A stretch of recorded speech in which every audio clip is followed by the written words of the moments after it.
Se você já ouviu falar do célebre filósofo Jean-Jacques Rousseau, você já deve ter ouvido uma célebre frase atribuída a ele de que o ser humano é essencialmente bom, é a sociedade que o corrompe. Eis então que aparece um punk muito louco chamado William Golding e diz: Ei, Rousseau, eu corrompi a sua mãe! Você foi criado dentro de um celeiro, cara. Isso aqui é um programa cultural, pelo amor de Deus. Desculpe.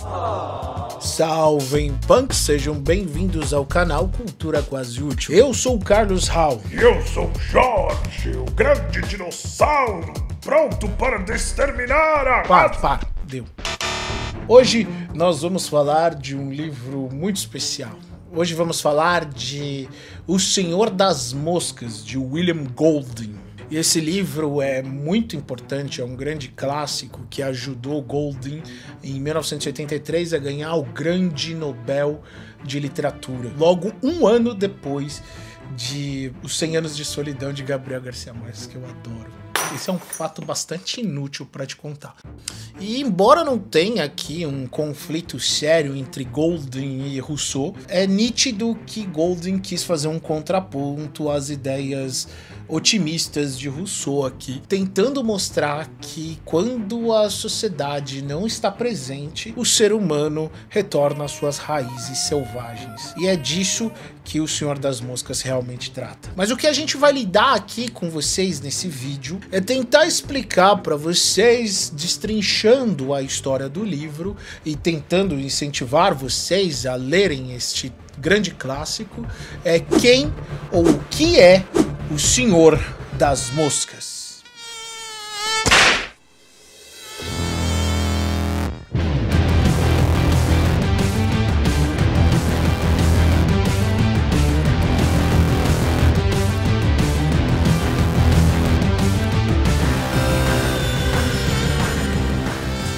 Por que diabos? Eu nem gosto de moscas, quanto mais ao moscão, que é o senhor delas. Por que diabos eu deveria ler isso? Não tem nada a ver com mosca, cara. Bom, até tem a ver com mosca, mas não é exatamente esse o foco principal. Então por que chama o Senhor das Moscas? É o que a gente vai discutir aqui, cara. Fique calmo. O seu spoiler está chegando. O seu também.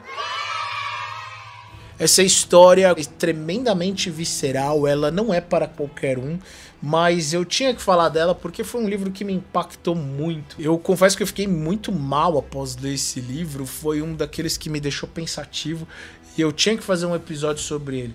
Uma das coisas interessantes para colocar também é que esse livro é baseado em outros da época. Golding até se utiliza do nome de personagens de um livro chamado Coral Island, que era uma aventura inocente de garotos que se perdem em uma ilha deserta, mas lá eles lutam com selvagens e tudo mais. É uma grande aventura bastante otimista de uma sociedade. A nossa história se inicia com um avião que cai em uma ilha deserta. Esse avião leva um grupo de crianças e nós seguimos Ralph, que vem a ser o nosso primeiro sobrevivente, uma criança de 11 anos, que a princípio demonstra bastante euforia e felicidade de estar sozinho em uma ilha deserta. Ralph logo encontra Porquinho. Sim, é o nome dele no livro. E Golding aqui sequer nos dá o nome desse personagem, tratando ele sempre como apelido. Que isso? Eles encontram uma concha no meio da praia e Porquinho tem a ideia de chamar os demais sobreviventes através do apito dessa concha, o que funciona. Eles o fazem e diversos garotos menores começam a aparecer para se juntar ao grupo deles. Ralph percebe então que ele é o mais velho de todos os garotos, mas logo surge um outro grupo com um andar quase militar que se aproxima. Eles são os rapazes do coro, que são liderados pelo Jack. Ralph então continua a convocar suas reuniões a fim de tentar construir abrigos na ilha.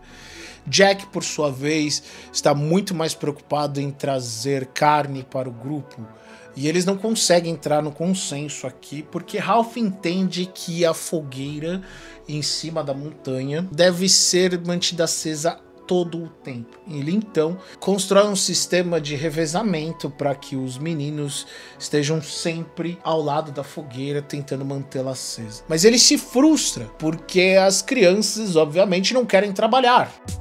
E criança nunca quer trabalhar. Criança nunca deve trabalhar. É assim que a sociedade se mantém melhor. E aqui Goldwyn talvez esteja sinalizando justamente a diferença entre a razão e o instinto. E Goldwyn tem como objetivo fazer claras representações de instituições da sociedade. Então aqui você percebe que o porquinho ele pode ser visto como uma voz da razão. E a fragilidade do corpo dele, sendo asmático, sendo gordo, sendo todo tipo de qualidade física ruim, tem a ver também com a fragilidade da razão. Nós estamos precisando muito pensar positivo e você só está querendo assustar a gente. Não precisamos de você, cabeça de bagre. Ele não é cabeça de bagre. É porco. É porco. Olha só, é gordo que nem um porco. O menino é praticamente inútil em qualquer forma de atividade física ou trabalho físico, enfim. O menino é um caos. Mas, por outro lado, ele sempre tá dando boas ideias, ele sempre tenta chamar as coisas à razão. Então, se você pensou que Goldwyn só estava sendo cruel ao descrever esse personagem, pense de novo. Ralph ele pode ser visto como a ordem, como a civilização em si, e até mesmo a racionalidade. E Jack, por sua vez, sempre tenta antagonizar Porquinho, porque, convenhamos, o instinto sempre tenta sobrepujar a razão. A fogueira mesmo tem o seu significado de esperança muito determinado aqui. E por sua vez, a gente tem o monstro, que pode ser visto como a verdadeira maldade interna nas crianças. Você já entendeu a essa altura que o monstro não existe. Em algum ponto dessa história, o Jack ele consegue caçar o seu primeiro porco. Só que os membros de seus caçadores deveriam estar naquele momento atendendo a fogueira. E é justamente nesse momento que passa um navio de resgate e não vê a fogueira acesa. Ralph percebe o navio à distância, fica muito puto e corre desesperadamente até a fogueira para ver do porquê que não tinha ninguém acendendo a fogueira naquela hora. É nesse momento que Jack volta ao grupo regozijante e feliz por ter conseguido carne. Eu também ficaria muito feliz em conseguir carne, porque eu sou um dinossauro poderoso. Eu não tenho falas. A história então passa a um garoto chamado Simon. Simon é visto pelos demais leitores como uma figura salvadora, uma espécie de um messias que se sacrifica. Ele é um garoto bastante reservado, bastante prestativo, e ele sempre está ajudando o Ralph em vários momentos dessa história. Simon, por sua vez, tem uma espécie de um retiro, uma clareira, que ele se retira para dormir e descansar naquele local. É uma espécie de berço materno. Goldwyn enfatiza uma ou duas vezes no seu livro que Simon se retira para esse local para ver as borboletas, e é um lugar que traz bastante paz para esse garoto. E é nesse momento que Jack, com seus mais novos ingressados em sua tribo, está fazendo uma caçada naquela região. Goldwyn descreve aqui em detalhes, visceralmente e quase sexualmente, a caçada da porca por Jack. Jack então decide não somente levar o corpo da porca para que eles comam, enfim, toda a carne disso, mas decide fazer uma espécie de oferenda à besta, degolando a porca e deixando sua cabeça empalada no meio desse vale. Simon se aproxima daquela cabeça morta, empalada, com os olhos semiabertos, e ele ouve uma voz. E é aqui que nós temos a primeira aparição do Senhor das Moscas. O que Goldwyn tenta fazer é com que Simon perceba que o Senhor das Moscas está presente em cada um de nós. Ele não é uma criatura, ele não é o bicho em si. E Simon, como é visto aqui, ele simboliza uma espécie de uma inocência. E até mesmo ele é vítima do Senhor das Moscas que habita dentro dele. É um significado muito terrível e uma posição filosófica muito pessimista da vida, que pode refletir também os verdadeiros horrores que Goldwyn viveu na Segunda Guerra Mundial quando era um oficial naval.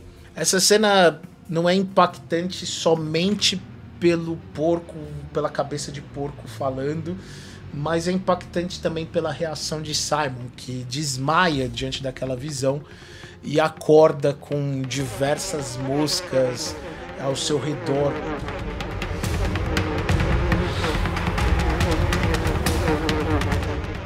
E o verdadeiro nome do Senhor das Moscas você já deve ter ouvido falar em alguma roda aí ou a sua tia já deve ter pronunciado, mas é o Beelzebub em pessoa. Inclusive o nome hebraico de Senhor das Moscas é o próprio. Então Simon acorda com uma grande missão de tentar impedir de alguma forma que o Senhor das Moscas se manifeste em cada um de nós. Esse é um momento de bastante esclarecimento e Simon parece saber algo de que você, leitor, não se deu conta. E eles estão lá naquele festejo, o Jack já é visto aqui como uma figura de líder, os meninos já começaram a debandar para sua tribo, e note aqui que um eu uso a palavra grupo, o outro eu uso a palavra tribo, porque eles já se vestem como selvagens.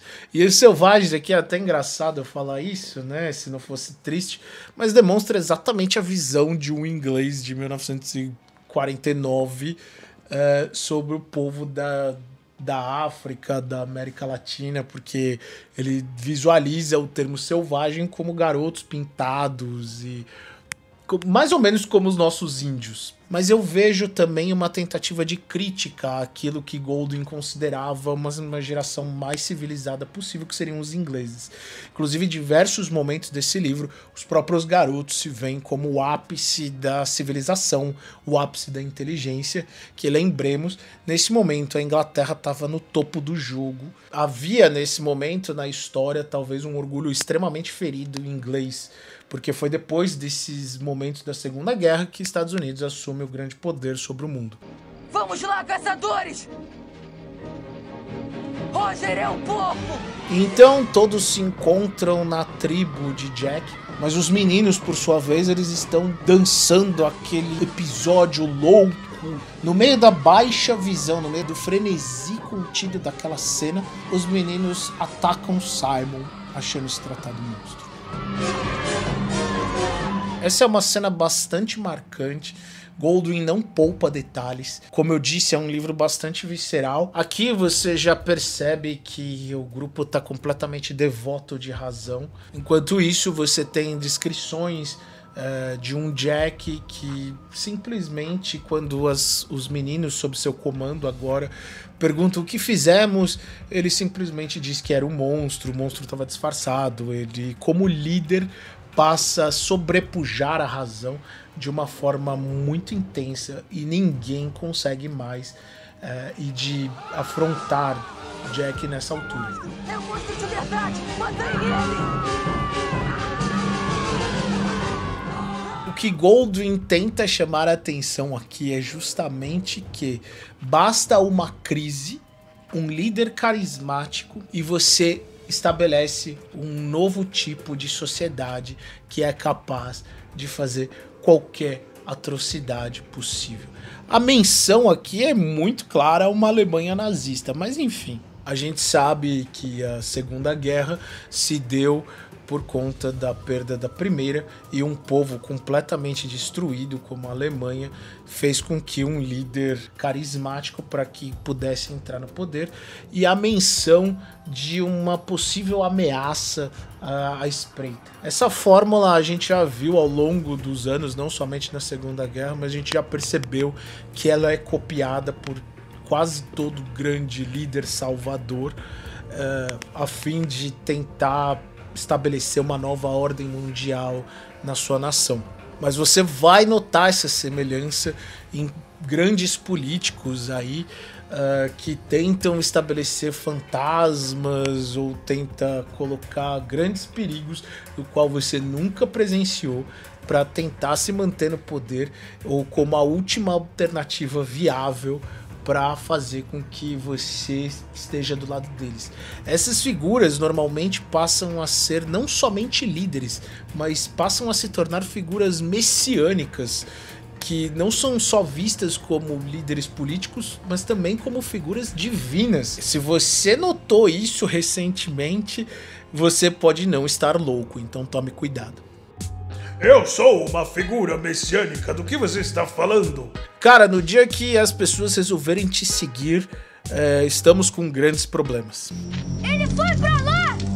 Nos últimos capítulos se inicia uma caçada voraz a Ralph. Aqui também a demonstração de tipo, é necessário destruir tudo para que a gente consiga se manter no poder. Essas alusões à política, a metalinguagem, as metáforas que Goldwyn usa são muito claras e você nota aqui exatamente a fórmula que ele tenta deixar claríssima ao longo do tempo. E é justamente aqui que eu vou deixar para vocês a resposta da pergunta de que o que é o Senhor das Moscas. O Senhor das Moscas é justamente a maldade que existe dentro de cada um de nós. Goldwyn tenta chamar a atenção aqui justamente que a gente nunca está a salvo, porque o verdadeiro monstro não é externo, ele é uma criatura que habita dentro de nós. E na visão dele, se você se deixa sucumbir a esses líderes malucos ou a voz interior da maldade, toda a sociedade estará perdida. O livro também deixa claríssimo de que o monstro em si não existe. O que existe somos nós, que como humanos possuímos essa criatura inerente que é capaz de nos fazer toda a atrocidade que você já viu ao longo da história e ao mesmo longo da história deste livro.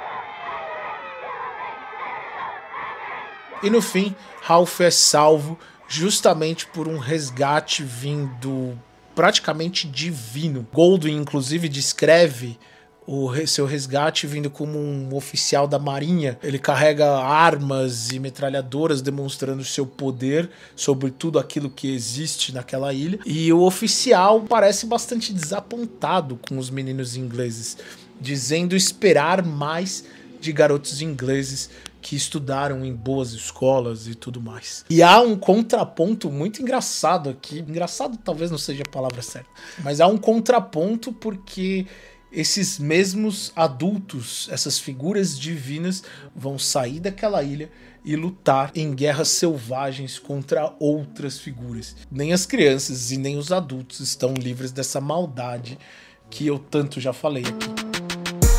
Deixa eu saber nos comentários o que você achou dessa história. Mais uma vez, eu recomendo muitíssimo a leitura, mesmo que você não concorde com o ponto de vista de Goldwyn. Se inscreve no canal, senta o dedo aí para você saber de novos clássicos da literatura e clássicos do cinema e clássicos de qualquer outra coisa que seja. E sem mais, me deixem em paz e saiam da minha casa.